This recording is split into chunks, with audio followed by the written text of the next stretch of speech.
આણંદથી રાકેશભાઈ છેક અમદાવાદ સુધી આવ્યા? કામ સારું છે, કેર ઇમિગ્રેશન નું કામ ને લીધે હું અમદાવાદ આવ્યો છું. તમારા મિત્ર જોડે દર વખત આવતા હતા અને તમારા વગર તમારો મિત્ર ક્યાંય જાય નહીં. તો તમે જયારે દરેક વખત આવતા હતા તો અમારું કામ, કાર્યની પદ્ધતિ, કામ કરવાનું સ્ટિકનેસ, કદાચ કોઈ વસ્તુ ક્યારે ખોટી લાગી હશે તો આ બધી વસ્તુની અંદર છતાંય કેર ઇમિગ્રેશનના વર્કનો જો તમે એક અનુભવને આધારે મૂલ્યાંકન કરો તો શું કહેશો?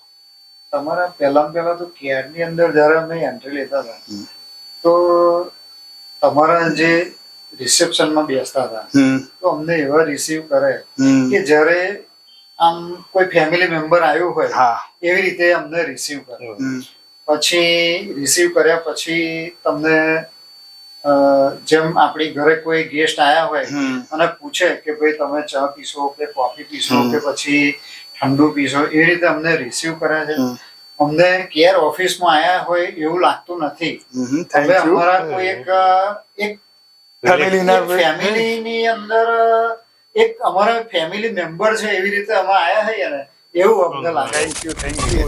हेलो दोस्तों, मैं Nishit Kumar Patel, advisor of Care Immigration and Visa Services. एक दफा फिर हम आपके साथ जुड़े एक और हमारे कस्टमर को लेके, जिनका नाम है राकेश कुमार डाया भाई पटेल और उनकी वाइफ रेशमा बेन राकेश कुमार पटेल. वो उनकी वाइफ कुछ हेल्थ इश्यू के कारण आज यहाँ पे नहीं आ सकते हैं, लेकिन उनके बिहाफ में राकेश कुमार ने उनके एक क्लोज फ्रेंड हर टाइम उनको, क्योंकि ये हमारे जो कस्टमर है आनंद नडियाद से आते थे, तो ऐसा मेरे को सुनने में आया है कि हर टाइम पर उनके जो खास दोस्त कहा जाता है वो साथ में होते ही थे.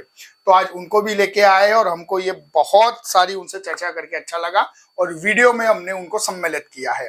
आगे का जो वीडियो रहेगा ये हमारी लोकल लैंग्वेज गुजराती में रहेगा और उनका विजिटर वीजा कनाडा का लगा है, कौन से बेस पर लगा है, उनके सन को भी केयर इमिग्रेशन नहीं भेजा था, वो कैसे रेफरेंस है, सारी चर्चा करेंगे उनके साथ. राकेश भाई કેમ છો? બસ મજામાં. રાકેશ ભાઈ, તમારે રહેવાનું ક્યાં અને કામકાજમાં શું કરો છો? મારે આણંદ રહેવાનું અને મારે એલ્યુમિનિયમનો બિઝનેસ છે. ઓકે. અને આણંદથી રાકેશભાઈ છેક અમદાવાદ સુધી આવ્યા? કામ સારું છે, કેર ઇમિગ્રેશન નું કામ ને લીધે હું અમદાવાદ આવ્યો છું. Thank you very much. અને જેવો મેં પરિચય આપ્યો કે અમારા ખાસ મિત્ર બી એમની જોડે છે, જે એમણે મને કીધું કે ઓલવેઝ દરેક કાગળમાં આપવા માટે અહીંયા આવતા હતા અને બહુ જ સત્સંગી વ્યક્તિ છે. એમના બલિદાનની તો વાત પણ નથી થઈ શકતી એવી અહીંયા એટલું છે. તો તમે તમારા મિત્ર જોડે દર વખત આવતા હતા અને તમારા વગર તમારો મિત્ર ક્યાંય જાય નહીં.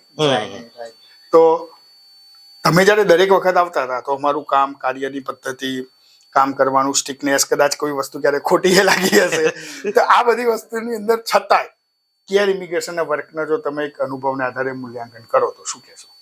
તમારા પહેલા તો કેરની અંદર જયારે અમે એન્ટ્રી લેતા હતા તો તમારા જે રિસેપ્શનમાં બેસતા હતા તો અમને એવા રિસીવ કરે કે જ્યારે આમ કોઈ ફેમિલી મેમ્બર આવ્યું હોય એવી રીતે અમને રિસીવ કરે.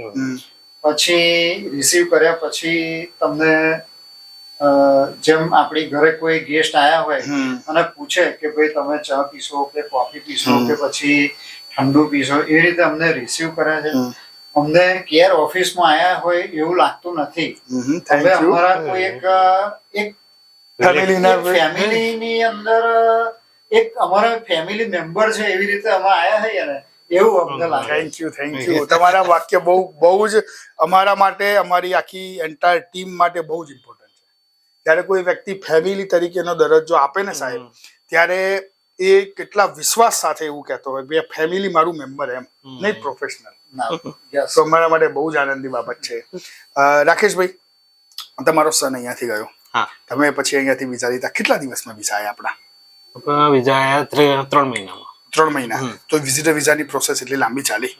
અને બાયોમેટ્રિક પત્યા પછી કેટલો ટાઈમ થયો હતો? બાયોમેટ્રિક પત્યા પછી આપણને થયો 30 દિવસનો ટાઈમ લાગે. 30 દિવસ. એટલે બાયોમેટ્રિક જો તમે કાઉન્ટ કરો, એન્ટાયર પ્રોસેસ આખી 3 મહિના ચાલી અને એમાં બાયોમેટ્રિક આપ્યા પછી 30 દિવસની અંદર વિઝાનું સ્ટીકર આવ્યું. જ્યારે અહીંયાથી ફાઇલ મૂકી હતી, બાયોમેટ્રિક આપ્યા પછી એ સ્ટેટસ આપણને ઇંતજારી હોય, સ્ટેટસ શું મળશે, ક્યારે મળશે, એ બધા સ્ટેટસના જવાબ અહીંયાથી પ્રોપર મળતા હતા? હા, પ્રોપર. કે ભાઈ આ એમાં તમારે જીલ મેડમ બહુ મસ્ત કામ. અચ્છા, હવે હું લાસ્ટ સવાલ પૂછીશ રાકેશભાઈ ને. રાકેશભાઈ, 10 માંથી પોઈન્ટ કે માર્ક્સ આપવાનો તો રાકેશભાઈ કેટલા હાલશે? 10માંથી 10 આપું છું. 10માંથી 10. Thank you very much. રાકેશભાઈ અને રેશમાબેનને એ નથી આવી શક્યા આજે, એટલે એમની બિહાફમાં એમના ખાસ મિત્ર આવ્યા છે. એમને આપણે પાસપોર્ટ આપી અને ઘણી બધી શુભકામનાઓ કહીશું. રાકેશભાઈનો પાસપોર્ટ 2029 સુધી વેલિડ છે અને રાકેશભાઈના વિઝા પણ 2029 સુધીના પ્રાપ્ત થયેલા છે. Visitor, congratulations Rakeshbhai. Thank you. જાઓ તમારા સનને મળો, એની જોડે રહો, એવી અમારી બહુ જ સારી શુભકામનાઓ. રેશમાબેન, તમે નથી આવી શક્યા, તમારા બિહાફમાં રાકેશભાઈના બેસ્ટ ફ્રેન્ડ એમને હું પાસપોર્ટ આપવાનું પસંદ કરીશ. એમનો પણ પાસપોર્ટ 2029 સુધી વેલિડ છે ને એમના પણ વિઝા 2029 સુધીના છે. પ્લીઝ તમે તમારા फ्रेंड वाइफ पति विजा लो. ऐसे ही और स्टूडेंट्स, पेरेंट्स और क्लाइंट्स की जर्नी केयर इमिग्रेशन आपके साथ शेयर करता रहेगा. अगर इस चैनल को सब्सक्राइब नहीं किया तुरंत कीजिए लाइक और फॉरवर्ड करना भूलिएगा मत दोस्तों. Thank you very much for watching the video.